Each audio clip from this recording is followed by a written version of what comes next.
I'm Nisha DeGaring. And I'm Doug Jessop. Welcome to this episode of Family Heritage Stories, where we talk about what makes us who we are. Things like traditions, values, and culture. How are these passed down through generations? Through words, through deeds, through stories. Everyone has unique skills and talents. My grandfather was a furniture maker by trade, but as a kid, I remember him always having a camera. Well, those old films and those old pictures influenced me to become a broadcaster. How did you get into your occupation? Wearing 00, a teddy bear kind of guy. From East Grand Forks, Minnesota, John Absey. Wow, that was pretty amazing. That was Dan Robert-esque right there. So for people that don't know Dan Roberts and the little comment there and, you know, the teddy bear and all kinds of stuff, introduce yourself. My name is John Absey. I was the original jazz bear for 25 years. And I got out here, like you said, I was from East Grand Forks, Minnesota. And by complete chance and luck, I made it to Utah to be the mascot for the Jazz. How in the world did you get into be a jazz bear in the first place? It was totally by accident. It actually found me. I had worked in a bunch of CBA teams, which was the Continental Basketball Association, while I was in college. Because when I was in college, I was going to Morehead State University for political science and pre-law. And I was, as a part-time job, I was working for the Fargo-Moorhead Acro team. And I lied on my application and said I was a gymnast. And I went in and I just would watch what everybody else was doing to correct gymnastic movements. Okay. And I just taught myself. And then after classes, I would stick around and I literally taught myself how to tumble and how to do backflips. In basketball, okay, here is, you know, they're going to do a screen, they're going to do blah, blah, blah, blah. Is there kind of a vernacular of say, okay, this is the name of the skit or the action of the play. Say, okay, you know, Bear, I want you to do this. You know, because for example, everybody knows, and I think you're mildly crazy to do this, but the one going down the stairs. Yep. Okay. Does that have a name? Or is it just going down the stairs? Just going down the stairs. Yeah, Okay. It's just my sled. So I was really fortunate with our team that, you know, Grant Harrison trusted me so much. He literally, you know, like when I got there, he was just like, listen, you're the mascot, I'm not. And he goes, you know, I'm trusting that you know what you're doing. And he also said, I'm going to give you enough rope to hang yourself, so don't hang yourself. Well, he's a great guy, so I understand. He's awesome. He is really what helped get the character to where it was, because he took the time to listen and understand what was going on and looked at both sides. So he was an integral part to where the program went. Plus, you know, back in the day, everybody in the organization that, you know, put their hands in to help a little bit here and there. But, you know, all in all, I was kind of an island, and they trusted me enough to do what I was doing, if that makes sense. You know, I know a million times I'd walk in with these ideas on what to do. Like one time I wanted to parachute out of the upper bowl, or out of the rafters. Okay. And we went in and we practiced with a dummy doll, and it was just a round chute. And it was actually because I was in the military, and it was a parachute that I had found, and it was for an incendiary round, or a illumination round for him to parachute in. And I thought, that might hold me, at least slow me down enough so I can hit. We went in and we practiced, and I remember they were just like, no. You're not the jumping out of liability on you has got to be insane, right? So, I mean, that was fun. I mean, they at least let me try, you know, and think way outside the box. The last words that my grandfather said were, "Please remember me." This is Doug Jessop. It would be my honor to help you share your story with a private in-studio interview with a video for you to keep. Go to FamilyHeritageStories.com for pricing and to schedule your interview. Part of Family Heritage Stories is passing down stories from generation to generation. So here's a question that just about everybody can answer, but I will say my favorite was from a 103-year-old woman named Romaine. Okay, so you ready for this question? Tell me about the first time you drove a car.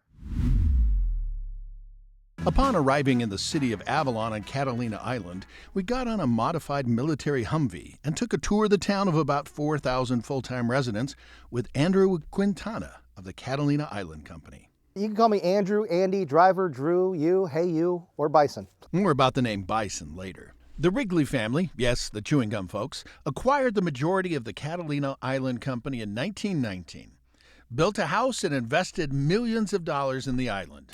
The Wrigleys happen to own a baseball team, so why not? Catalina Island was the spring training location for the Chicago Cubs from 1921 to 1951. From the prom-fringed patio of the country club at Catalina Island, the National League champion Chicago Cubs leave for their nearby spring training grounds.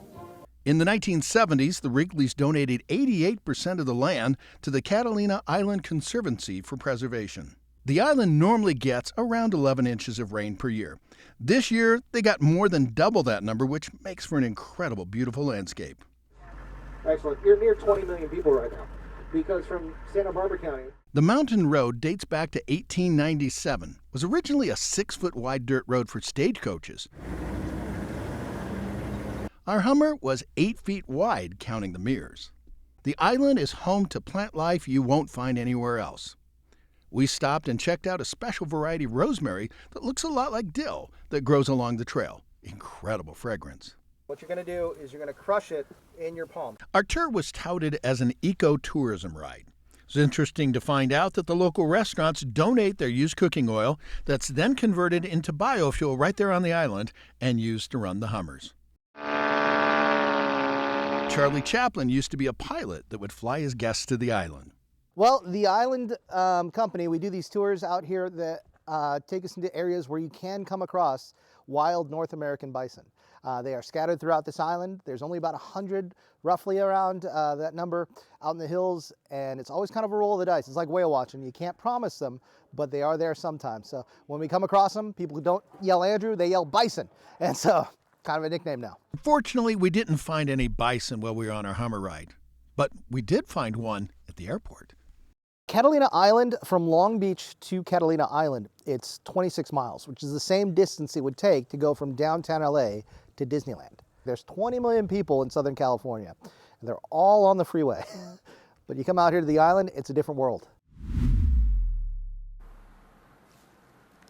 Human connection. That's what it's about. From cave art to doing videos on our phones for our grandkids. We're just trying to make a connection with people that we know and love. Sometimes these stories stand the test of time. Recently, I did a bunch of interviews with some veterans from a very special unit, the 159th Medical Evacuation Group called Dust Off, served in Vietnam. What is the value and the power of a story? Whew. Ask Mara. It's priceless. It's priceless to me because when I was first sitting with the guys listening to their stories, it's something you just can't get back. And there's a lot of stories I wish I would have had recorded from my dad, my mom, my grandparents. So at least we were able to get these stories recorded. And to have them videoed and digitized is key, because the younger generation, sitting with my nephews, doing homework with them over COVID, they weren't looking at books, they were looking at screens, and they can look at this on a screen. Everyone has a story. This is Doug Jessop. It would be my honor to help you tell your family heritage story. Here's how it works. We'll schedule a professional interview at the same studio I do my TV show. We already have the broadcast cameras, audio, and lighting set up to ensure quality control. All you need to do is come to our Salt Lake City studio and we'll do the rest. Our professional editing staff will take out bloopers and add your pictures to create a private digital video for you to keep. Go to FamilyHeritageStories.com for pricing and to schedule your interview. What kind of values are you passing down to the next generation? I recently had a conversation with my granddaughter, and the subject of boys came up. Oh boy. Well, she has a list of 3 values that she's thinking are important. Number 1, be honest. Number 2, be kind. And number 3, be helpful. Pretty good list. What do you think? Right here, right now. What is Eric Dowdle thankful for? Wow. Favorite question anybody's ever asked me. okay? Because I now know how I'll answer this. And has to do with something that I believe happens after we pass on. Imagine getting to the other side after all your life's experiences. You will walk up to people who you did not like, who caused you so much struggle and challenge and problems, anger, hate, all of those deep-seated emotions that were so difficult, and you will walk up to that person, and every time I think about it, I think of different people like that, and tears run down your cheeks. You will hug that person, and you will thank them for that experience that they gave you. Because I believe, again, your bad are just as important as the good, and I am thankful for those challenges. Because now I look back, and I mean, like, if it didn't kill me, yes, it did make me stronger, but that's not always the truth, because it can kill you. I've had 3 heart attacks along the way, but I believe that, where I look at all the people that have caused problems or struggles or challenges, and they're what helped me become who I am. And if you don't like who you are, then you need to look at those experiences different. Yes, I will enjoy and be thankful for all those who did good things for me. But really, the most growth I ever had, it's the challenges. So I believe I'm grateful for the experiences. That is it. I'm lucky to have had some really hard experiences and some amazing experiences. So and if you haven't forgiven somebody in your life, tell yourself that story, and hopefully it'll get you there. I think that's the most important thing we can learn, and you'll be more grateful when you see it that way. What does heritage mean to you? With me today, this woman right here, Clara Hurtado. Okay, fancy. Okay. So I got to ask, Hurtado, what nationality is that? It's Peruvian. Peruvian? Yeah. Wow. Okay, that's cool. I wouldn't have guessed that. So tell me about this song, this video that you're doing. Oh, so the song is called Adiemus, and it was originally composed by Carl Jenkins, who is a Welsh composer. And he wrote it for a Delta Airlines commercial. Exactly. I'm like, that's cool.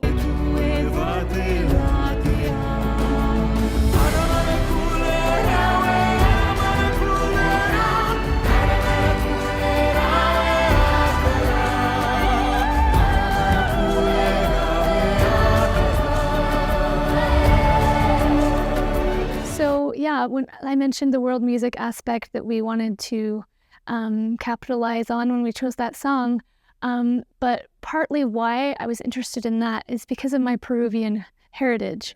I really wanted to do something that drew upon that and expressed it. So Adiemus, it's kind of got a little bit of a Celtic feel, a little bit of a African feel with the rhythms and the drums, but to me it feels like tribal. Like it could be indigenous people from any culture. Well, I have to admit, when I was, listening to this and watching, and I'm going, I could kind of imagine some of this little, the Peruvian panpipe, going, yeah. Yeah. And so I heard your name and going, okay, I thought it was Spanish, but Peruvian, okay, yeah, that works. Yeah. Well, you're right. It is Spanish because that's where it came from originally. Yeah.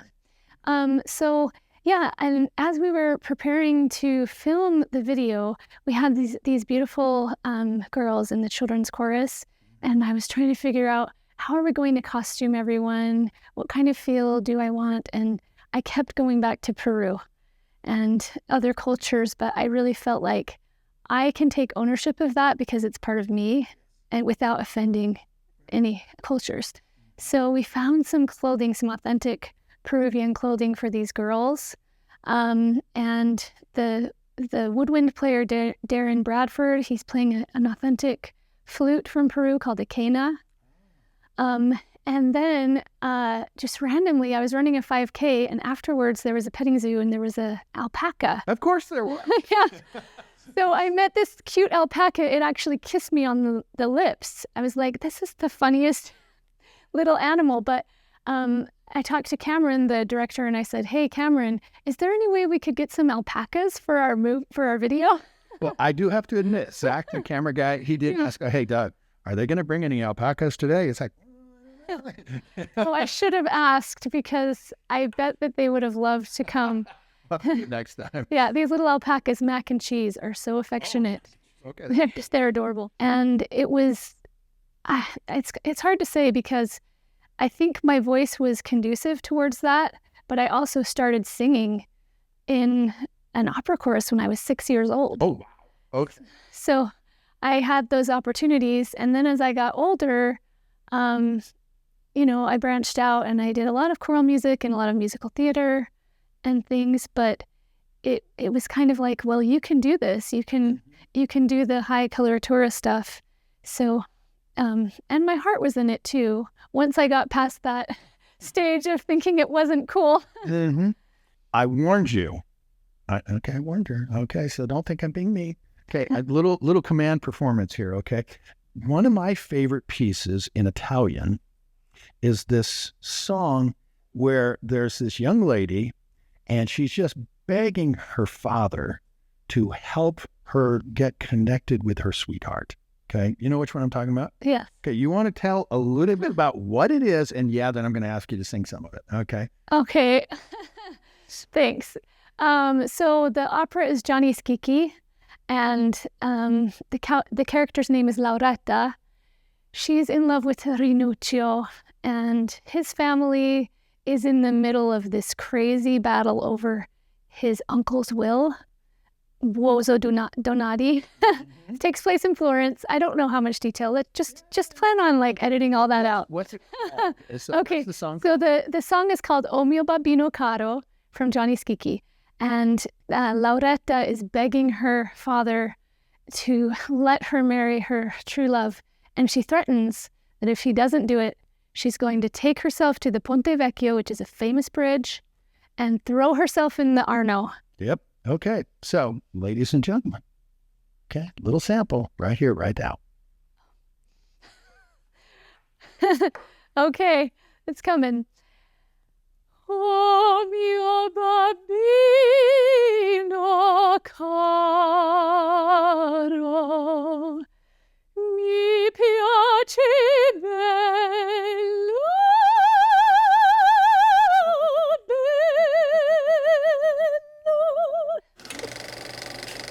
How do you want to be remembered? It's not just a question for old people, okay?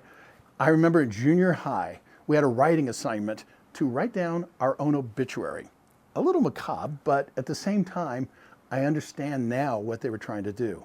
They were saying, what are you doing now? But also, what can you do in the future to make sure that you are remembered the way you want to be remembered? Singing loud for all to hear. Joining us today is the North Front Sound men's a cappella group, Lighten Up. They've been on the show before, but this is my favorite time of year to have you gentlemen because it just puts me in the mood for the holidays. Welcome back. Thank you. Thank you. Glad to be here. Glenn, tell everyone how this got started. Well, so North Front Sound is a barbershop course that actually got started in a garage in Kaysville with about 10 people, and that was in about 2014. And so since then, the group has just gotten bigger. We love singing barbershop. We love recruiting, getting anyone we can. Describe barbershop, Bruce, for people that aren't familiar with it. Well, barbershop is basically 4-part men a cappella harmony. Usually people will pick their part. Glenn sings the lead, I sing tenor, Dean sings bass, and John Lee sings everything else. So baritone.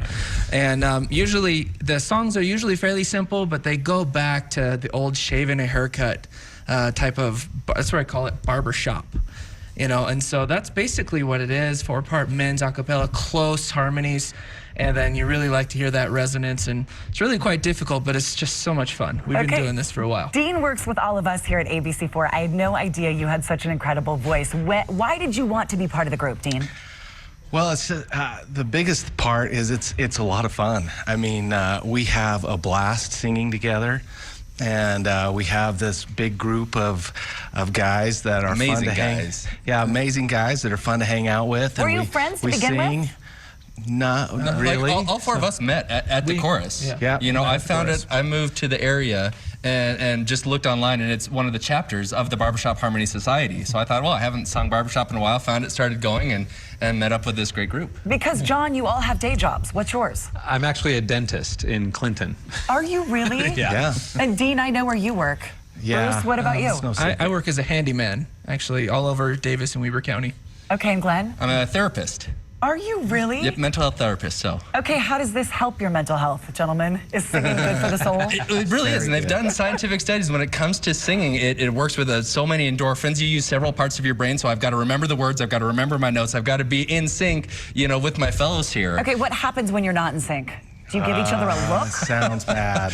Crusty, yeah. A crusty look. A crusty look. Like you're not doing well here. Usually, or sometimes we stop, we might have to restart. Sometimes. Usually, if Glenn gets off, then we just kind of have to follow him because he's the lead. Is it Glenn that gets off the most? Well, no. He's usually always on, unless he forgets the words. He's got one job. I got to remember the words. Can you show me? Can you sing? Like, I want to hear each of your voices come in one by one, maybe with the Good Things Utah theme? Sure. And so you'll notice John Lee's using a little pitch pipe, so that gets us all on the right key. So he's going to play a C. All right, John.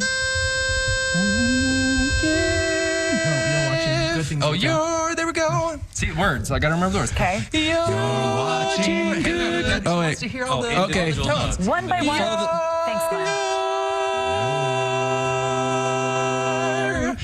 You're watching Good Things Utah on ABC Channel 4. You each have these amazing individual voices, but when they all come together, it's magic. Mm-hmm. And that is the magic of barbershop, is that each part is so important that, we rehearse sometimes, and every once in a while, if one of us can't make it, we'll still try and rehearse, but it's like, wait, something's wrong. It's not the same. Yeah. What a day this has been, what a rare mood I'm in, why it's almost like being in love, There's a smile on my face for the whole human race, why it's almost like being in love, Oh, the music of life seems to be like a bell that is ringing for me, and from the way that I feel when that bell starts to peal, I could swear I was falling, it's almost like being in love, Oh, the music of life seems to be like a bell that is ringing for me, and from the way that I feel when that bell starts to peal, I could swear I was falling, it's almost like being in love, It's almost like being in love.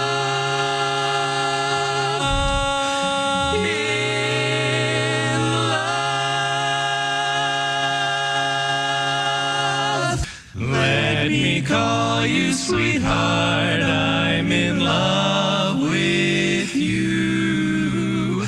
Let me hear you whisper that you love me too. Keep the love light glowing in your eyes so true.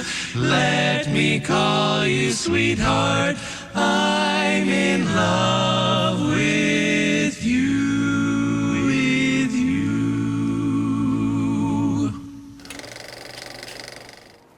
Have you ever wondered how something becomes important enough to be passed down to the next generation?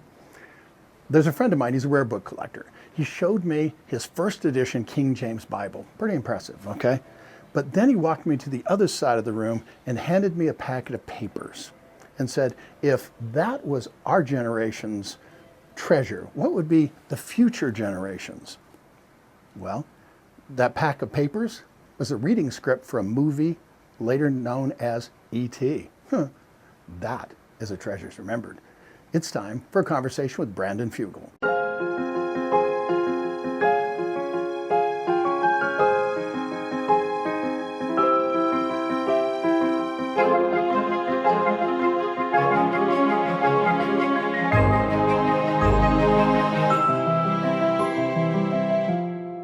Welcome to this episode of Treasures Remembered. With me, Brandon Fugel. This is a real historical artifact. It is a Nazi Enigma device from World War II. This was the latest, most state-of-the-art in encoding of messages that gave them a competitive advantage for some time. The Enigma and the World War II effort was profiled in a movie in 2014 called The Imitation Game with Benedict Cumberbatch. It won the Academy Award and really featured how powerful this code machine was and how it struck fear in the Allies. Back in World War II, off the coast of Norway, was a farm, a family that was minding their own business one day, and the father saw a Nazi officer making his way through their backyard.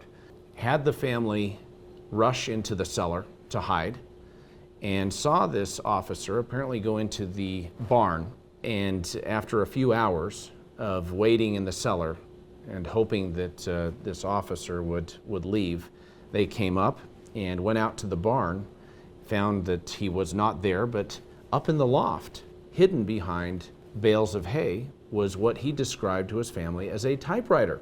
Went ahead and covered it with the tarp, where it sat for over 40 years until that man, who became a grandfather, ended up passing, and apparently the family called in an antique dealer to help them sell a number of the items, and when this item came up for inspection, the antique dealer was astonished. After checking the serial number, they found that this had been assigned to a submarine.